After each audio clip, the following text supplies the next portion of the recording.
Ballot বাক্স থেকে vote যে ইয়াগুলো রয়েছে ওএমআর ফিল আপ করা ওএমআর সেটা বের করা হয়েছে। এর থেকে কারচুপির নির্বাচন আমরা কি দেখব?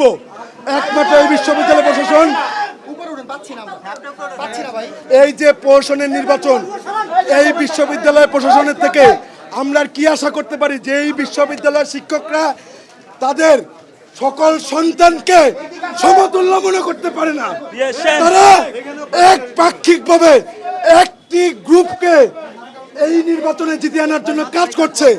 আমরা দেখেছি যে স্বচ্ছ ব্যালট বাক্সে একটা পর্যন্ত ওএমআর শিট পড়ে নাই, সেখানে ক্রস দেওয়া ফিল আপ করা ওএমআর শিট বের করা হয়েছে।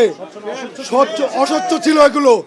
সেই ক্ষেত্রে অবশ্যই আমরা বলতে পারি এটা একটা প্রশ্নবিদ্ধ নির্বাচন এবং আগে থেকে এই ইলেকশনকে ইঞ্জিনিয়ারিং করা হয়েছে। এবং কারা করেছে? এই বিশ্ববিদ্যালয় প্রশাসন করেছে। কারা করেছে? যারা দাবি করে তারা আমাদের অভিভাবক,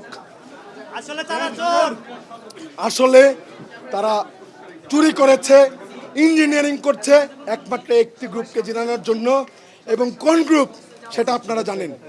যারা ফ্যাসিস্টের দোসর, যারা স্বৈরাচারের দোসর, যারা চিহ্নিত রাজাকারদের নিয়ে রাজনীতি করে, তাদেরকে জিতানোর জন্য। এখন আমাদের মাঝে কথা বলবেন ছাত্রদল সমর্থিত বিপি প্রার্থী আবিদুল ইসলাম খান।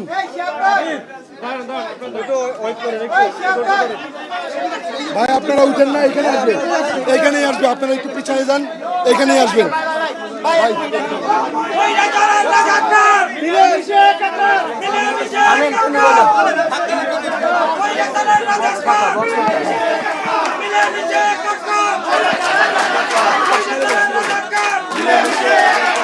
আমি নিচে নেমে যাই।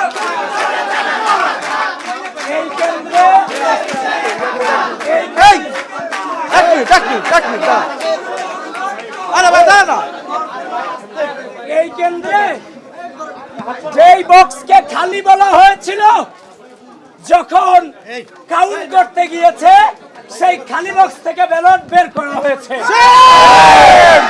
সুতরাং এই নির্বাচন পরিপূর্ণভাবে হাসিনার ফ্যাসিস্টের নির্বাচনকে ছাড়িয়ে গিয়েছে।